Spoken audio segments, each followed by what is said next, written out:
বেরাদার হেফজে কুরআন গুশে দাগা আই বেরাদার হেফজে কুরআন গুশে দাগা যায় শাদি নিস্ত দুনিয়া হুশে দা দেখ যা কুরআন মে আয়ে মুহতারাম মুস্তফা কে উম্মতে খায়রুল উম্মাম। ভারতের জমিনে একজন মানুষ ছিল, নাম ছিল তমিজউদ্দিন। এই আল্লাহর বান্দা কোরআন পড়তে জানতো না, কোরআন কোনোদিন শিখে নাই, বয়স্ক হয়ে গেছে, মুরব্বী হয়ে গেছে, কোরআন পড়ার মতো তৌফিক হয় না। এই আল্লাহর বান্দা একটা রুটিন ছিল, এই আল্লাহর গোলাম প্রত্যেক দিন ফজরের নামাজ পড়ার পর ঘরে আইসা কোরআনটারে হাতে নিয়া একবার বুকে লাগায়, একবার চোখে লাগায়, একবার চুমু খায়, আর রেহেলের মধ্যে রাইখা দৈনিক দিন আঙ্গুল ঘুরায় আর বলে, মালিক তুমি যা বলছো সত্য বলছো রে মালিক, এ কোরআনে তুমি একটা কথাও মিথ্যা বলো নাই, আমার পড়ার তৌফিক হয় না, পড়তে পারি না। কিন্তু আল্লাহর বান্দা তার চোখ দিয়ে পানি ঝরা ঝরা কোরআনের উপর টপ টপ কইরা পড়া যায়। আল্লাহর কি কারিশমা! একদিনে আল্লাহর বান্দা দুনিয়ার জমিন থেকে মইরা যায়, দুনিয়ার জমিন থেকে চলে যায়, কিন্তু আল্লাহর বান্দার জানাজা দেওয়ার মতো ওই এলাকায় কোনো হুজুর পাওয়া যায় না।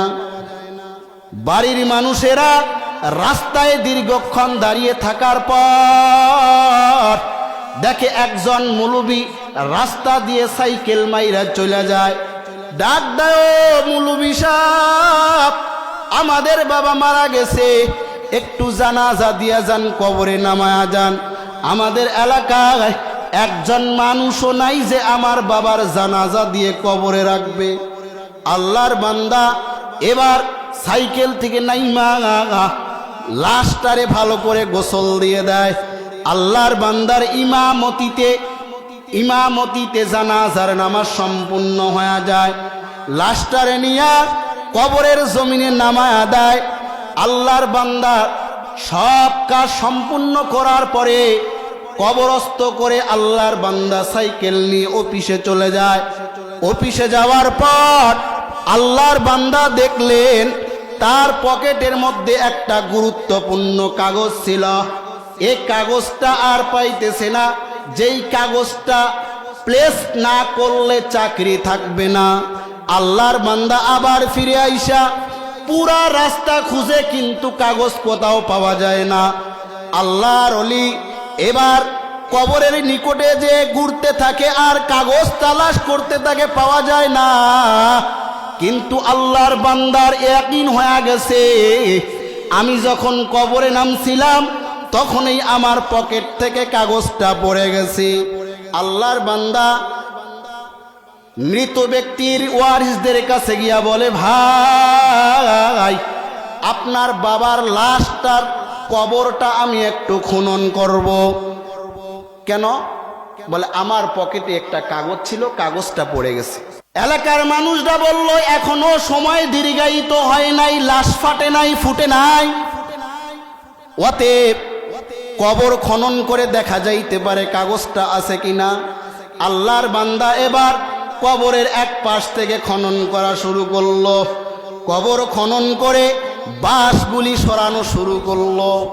রবের কি কারিশমা হে দিনাজপুরের মানুষ, রবের কি কারিশমা রে ভাই!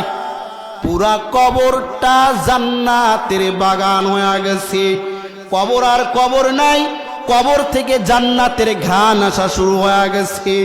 আল্লাহর বান্দা তাড়াতাড়ি করে কাগজটা উঠায় আনিয়া কবরস্থ করে আল্লাহর বান্দা তাড়াতাড়ি কবরটাকে ঢেকে দেয়। ঢেকে দেওয়ার পর ওই বান্দার বাড়ির দরজায় গিয়া ডাকে, এই মাইয়েতের ওয়ারিস কেউ কি দুনিয়ার জমিনে আছে? কেউ নাই, কেউ নাই, তবে একটা মেয়ে দুনিয়ার জমিনে বাচ্চা আছে। আল্লাহর বান্দা জানতে চায়, ওরে মা তো ইবাদত করতো, একটু বলবানি? মেয়েটা এবার চোখের পানি ছেড়ে দিয়া কান্দে, চাচা যান, আমার বাবার মতো মূর্খ এই গ্রামে কেউ নাই। আমার বাবা নামাজ পড়তে পারে না, আমার বাবা কোরআন পড়তে জানে না, আমার বাবার কোনো ইবাদত ছিল না। এমনিই মসজিদে যায়, ইমাম যেরকম করে আমার বাবাও সেই রকম করে ঘরে চলে আসে। আল্লাহর ওলি ডাক দিয়া বলে, মা তবে বলো তোমার বাবার আরো কোনো বিশেষ আমল আছে নাকি?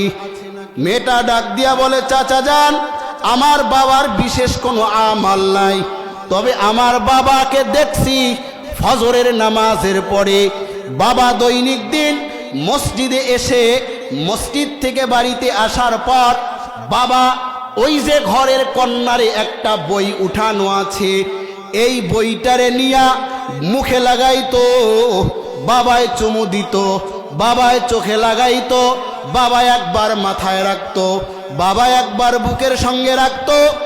আর বাবার দৈনিক দিন একটা আমল ছিল, বাবা এই কোরআনের মধ্যে, বাবা ওই কিতাবটার মধ্যে আঙ্গুল চালাইতো আর বলতো, মালিক এই কিতাবে যা বলছো সত্য বলছো, এ কিতাবে কোনো মিথ্যা নাই, এ কিতাবে কোনো ভুল নাই। মালিক পড়ার তৌফিক হয় নাই, পড়তে পারি না। হাজারো মানুষ পড়ে,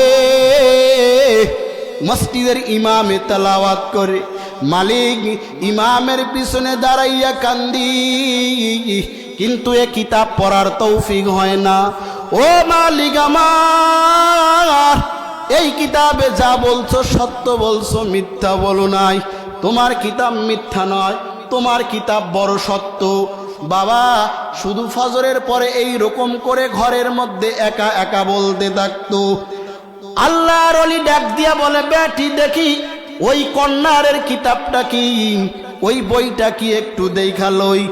আমার তো বাবার একটা অভ্যাস ছিল, বাবা উজু জানতো না, গোসল জানতো না, উজু করা শিখে নাই, তবুও আমার বাবা ওই কিতাবটারে কোনোদিন হাত পা মুখ না ধুয়ে কোনোদিন কিতাবটা ধরতো না। ওগো আল্লাহর ওলি, আমার উজু নাই, আমি ও কিতাব ধরতে পারবো না।